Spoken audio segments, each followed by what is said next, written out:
So today we will study about the diffusion. So diffusion क्या है? What is the definition of diffusion?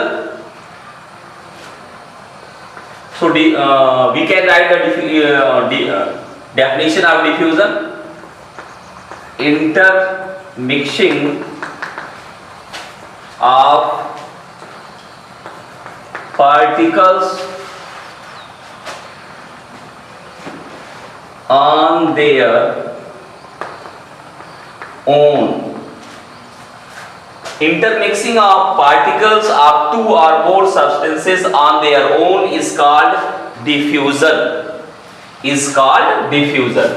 तो diffusion क्या है? ये इंटरमिक्सिंग है पार्टिकल्स का, यानी जो अगर कोई भी दो पार्टिकल्स अगर दो या दो से अधिक सब्सटेंस के हैं और वो आपस में मिल रहे हैं, तो उस प्रोसेस को हम क्या कहेंगे? डिफ्यूजन. तो we can define diffusion is the process of intermixing of two और more particles of two or more substances on their own is called diffusion. जैसे हमने आपको यहाँ पे एग्जांपल हम लोग ले सकते हैं, जैसे आपका स्टिक्स ऑफ इंसेंस होता है, अगरबत्ती आपने देखा होगा.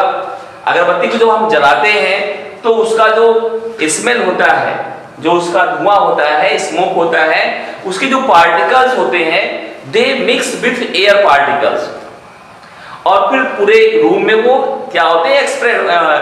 फैल जाते हैं, है कि नहीं? तो यहां पे हमें ध्यान देना है कि ये जो इंटरमिक्सिंग है पार्टिकल्स का आपस में स्वतः मिलना, अपने आप मिलना ही क्या कहलाता है? डिफ्यूजन कहलाता है.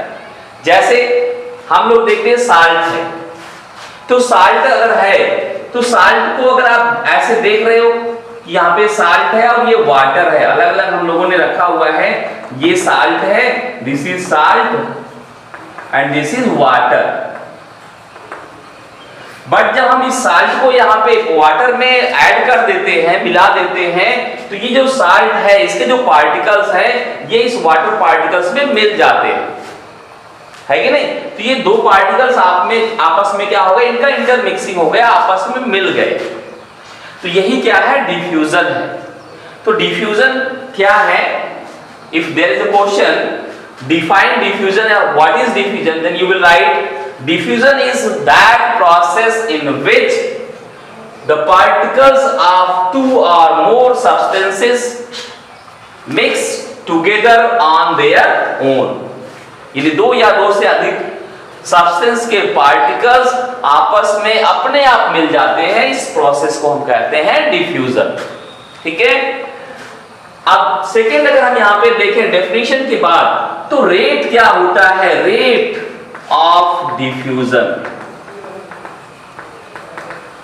यानी डिफ्यूजन का रेट क्या होता है? इसका स्पीड यानी दर क्या होती है? किस सब्सटेंस में डिफ्यूजन जो है वो ज्यादा होता है, किसमें कम होता है? तो यहां पे ध्यान रखना है कि जो डिफ्यूजन का रेट है it depends on the temperature, density and the kinetic energy of the particles. यानी ऐसे सब्सटेंस, फॉर एग्जांपल हम देखें यहां पे सॉलिड है, लिक्विड है और गैस है. तो सॉलिड, लिक्विड और गैस में ये थ्री फिजिकल स्टेट्स हैं मैटर की. तो सॉलिड में you know in the solid molecules are closely packed, in the liquids molecules are loosely packed, and in the gas molecules are very very loosely packed. तो यहां पे हमें ध्यान देना है कि यहां पे चूंकि इंटरमॉलिक्यूलर स्पेस बहुत कम है सॉलिड में, so these molecules cannot move from one place to another place. Only they can vibrate on their place. वे अपने स्थान पर केवल वाइब्रेट कर सकते हैं. यहां पे मूवमेंट करने के लिए स्पेस है, तो यहाँ पे जो फोर्स ऑफ अट्रैक्शन है बिटवीन द मॉलिक्यूल्स वो थोड़ा सा कम है, इसलिए ये मॉलिक्यूल्स यहाँ पे मूव करते हैं. और गैस में तो मॉलिक्यूल बहुत ज्यादा मूवमेंट करते हैं. तो ज्यादा मूवमेंट करेंगे तो यहाँ पे रेट ऑफ डिफ्यूजन क्या होगा, ज्यादा होगा। इसका मतलब क्या है कि अगर कोई सॉलिड सब्सटेंस है तो वो इंटरमिक्स देर में होगा, उसको टाइम लगेगा मिक्स होने में, लेकिन लिक्विड है तो वो सॉलिड के कंपैरिजन जल्दी मिक्स हो जाएगा। अगर गैस है तो और तेजी से वो मिक्स होगा। तो अगर हम कहें रेट ऑफ डिफ्यूजन जो है तो सबसे कम किस में होता है, सॉलिड में, उससे ज्यादा किस में होता है, लिक्विड में, और सबसे ज्यादा किस में होता है, गैस में। तो ये हमें ध्यान देना है। ऐसा क्यों है, क्योंकि सॉलिड सब्सटेंस की जो डेंसिटी होती है, density, you know density is equal to, what is formula of density? Density, you know, volume in the 9th class, volume is equal to, what is volume, what is mass, and what is relation between density and mass and volume? So density is equal to mass upon volume, mass upon volume. So you know that if you have taken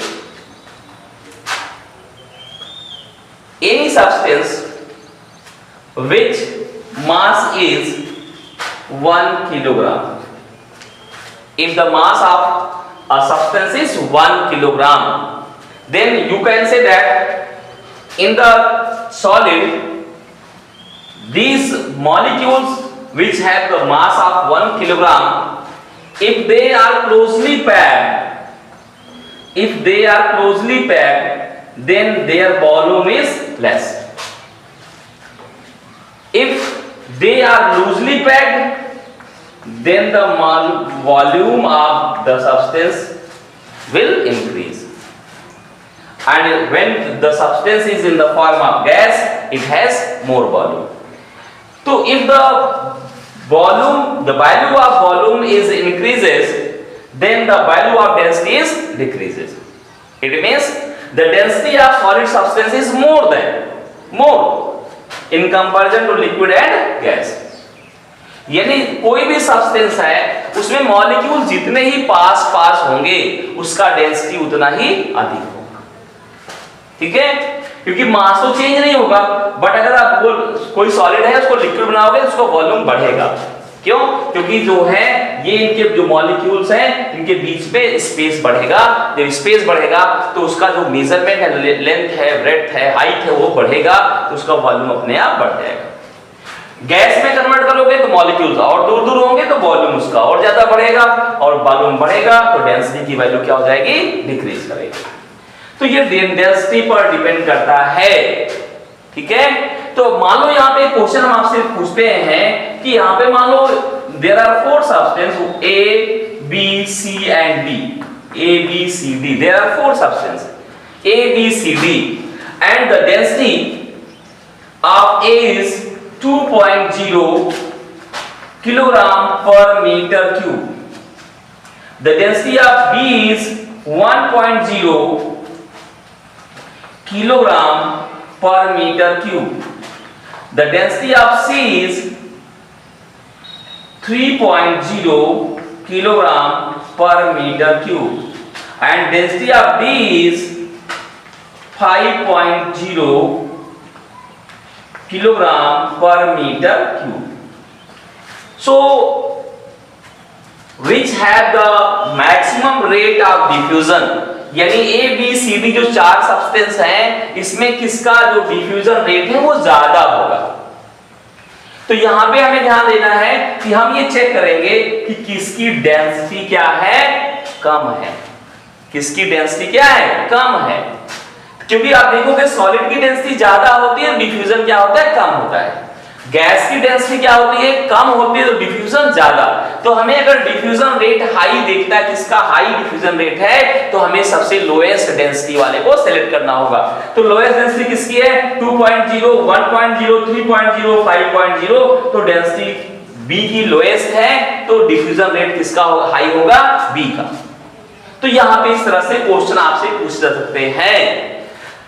अब यहां देखेंगे, ये तो हो गया density के ऊपर depend कर रहा है। दूसरा क्या हो गया कि स्टेट, फिजिकल स्टेट पे भी क्वेश्चन पूछा सकता है कि यहां पे मान लो एक सॉलिड सब्सटेंस है, लिक्विड है, गैस है, ठीक है, किसका डिफ्यूजन रेट ज्यादा होगा?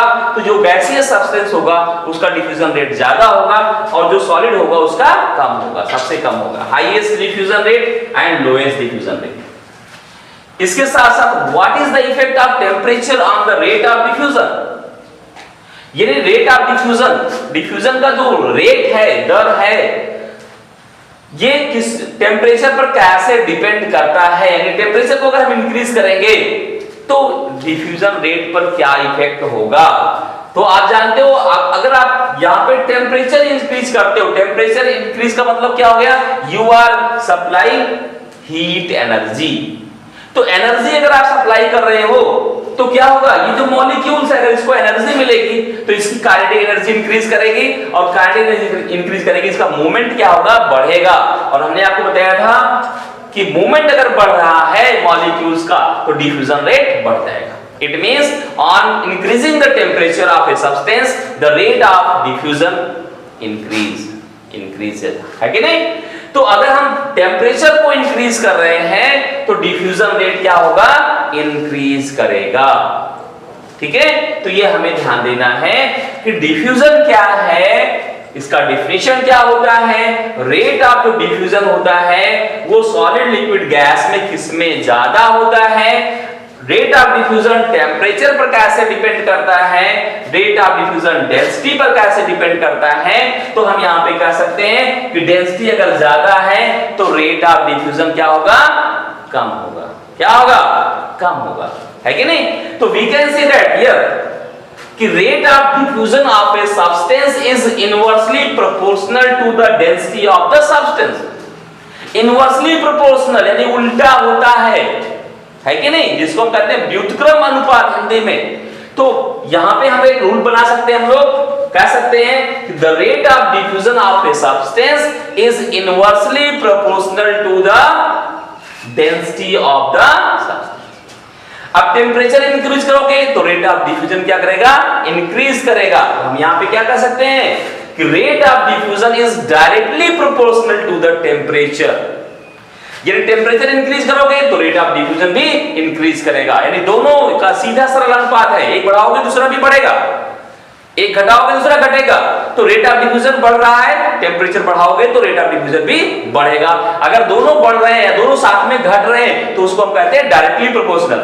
और एक बढ़ाने पर दूसरा घट रहा है, एक का इंक्रीज करे दूसरा डिक्रीज हो रहा है तो उसको हम कहते हैं इनवर्सली प्रोपोर्शनल। ठीक है, तो rate of diffusion is directly proportional to the temperature and rate of diffusion is inversely proportional to the density.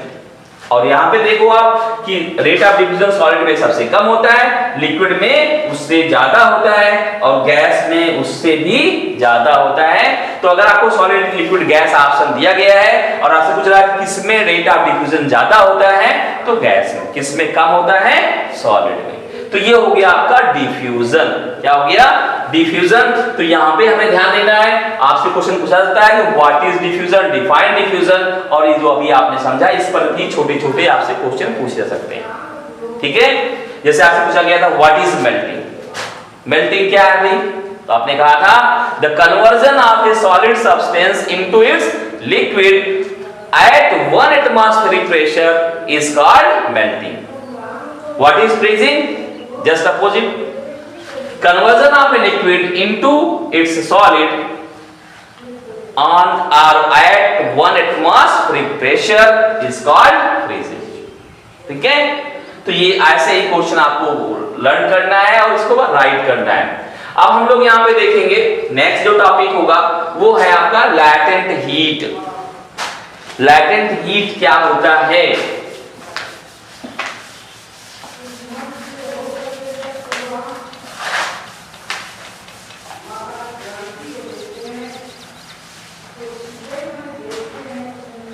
So latent heat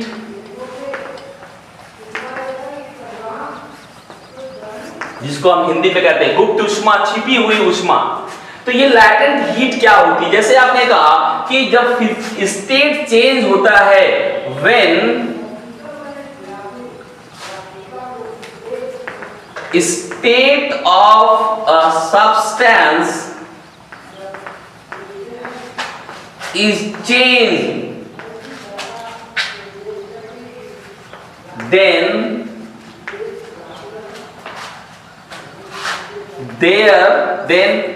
no change in temperature. In the previous class हम लोग पढ़ चुके हैं कि अगर किसी सब्सटेंस का state change हो रहा है, when a solid substance is changing into a liquid, then there is no change in the temperature. यानी अगर सॉलिड लिक्विड में कन्वर्ट हो रहा है तो सॉलिड के टेम्परेचर में कोई भी यहाँ पे इंक्रीज नहीं होता है। यानी जो मेल्टिंग का प्रोसेस है जिसको हम लोग कह रहे हैं यहाँ पे मेल्टिंग, ये एक डेफिनेट टेम्परेचर पर होता है जिसको हम लोग मेल्टिंग पॉइंट कहते हैं। तो जो आप लगातार मान लो कोई सॉलिड है और ये सॉलिड सब्सटेंस आपने इसको यहाँ पे रख करके और आप इसको हीट कर रहे हो, तो ये जो हीट कर रहे हो तो ये जब मेल्ट करना स्टार्ट हो जाएगा तो इसके टेम्परेचर में कोई भी यहाँ पे इंक्रीमेंट नहीं होगा, यानी टेम्परेचर इंक्रीज नहीं करेगा।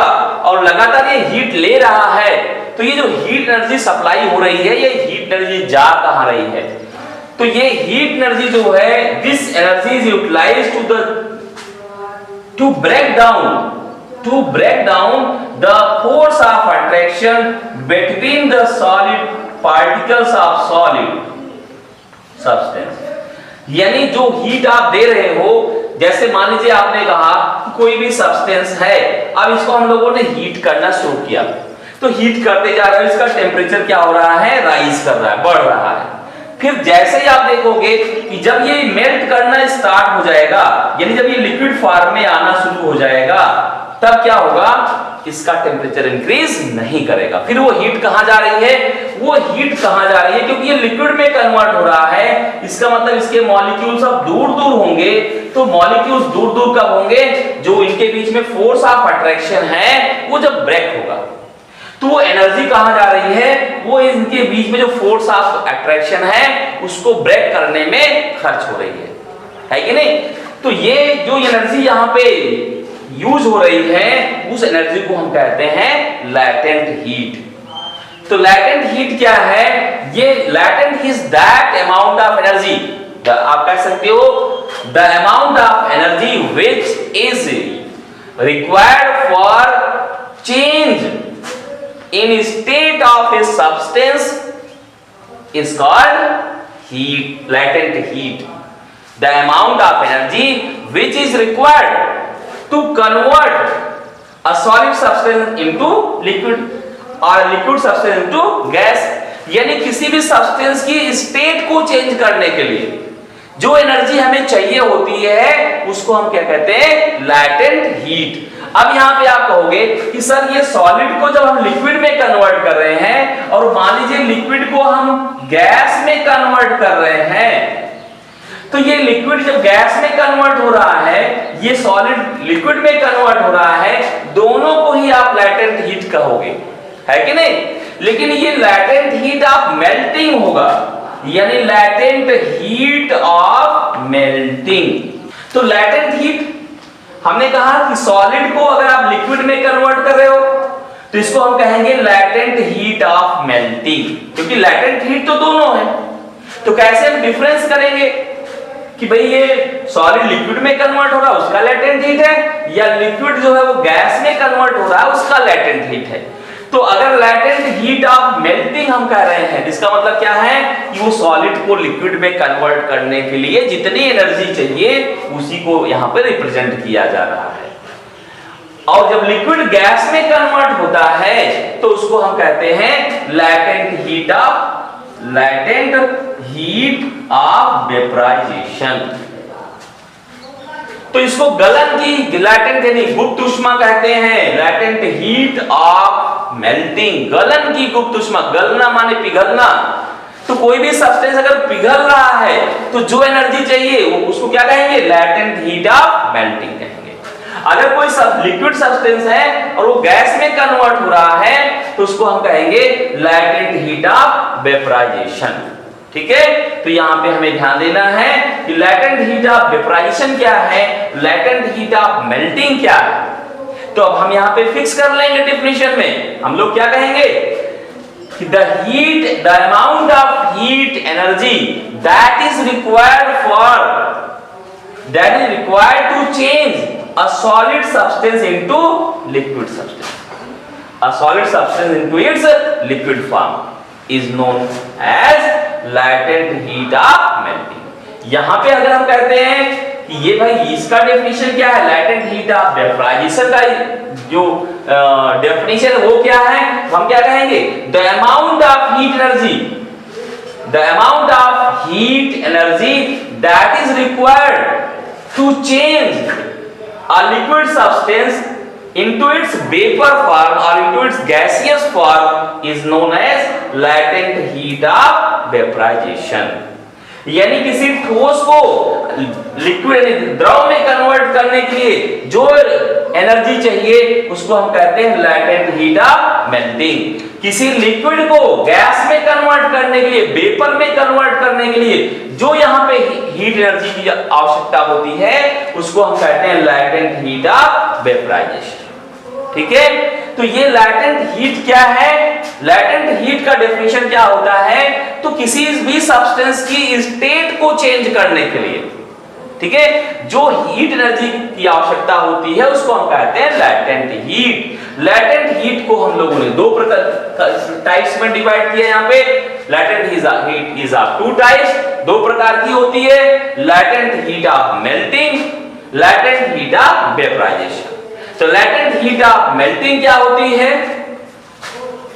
लैटेंट हीट ऑफ मेल्टिंग क्या होती है भाई, तो यहां पे ध्यान देना है आपको कि किसी भी सॉलिड सब्सटेंस को उसके लिक्विड फॉर्म में कन्वर्ट करने के लिए जितना एनर्जी चाहिए, जितना हीट एनर्जी चाहिए उसको हम कहते हैं latent heat of melting.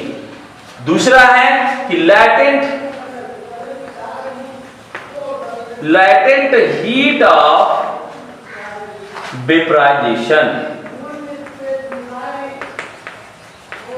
Latent heat of vaporisation क्या होता है, तो यहां पे हमें ध्यान देना है कि किसी भी लिक्विड सब्सटेंस को गैसियस फॉर्म में कन्वर्ट करने के लिए जितना भी हीट एनर्जी की आवश्यकता होती है उसको हम कहते हैं latent heat of vaporisation.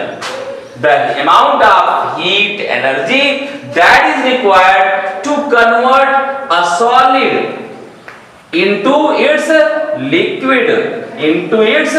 liquid is known as latent heat of melting। अगर हम कहते हैं latent heat of vaporization, the amount of heat energy that is required to convert a liquid substance into its gaseous form or into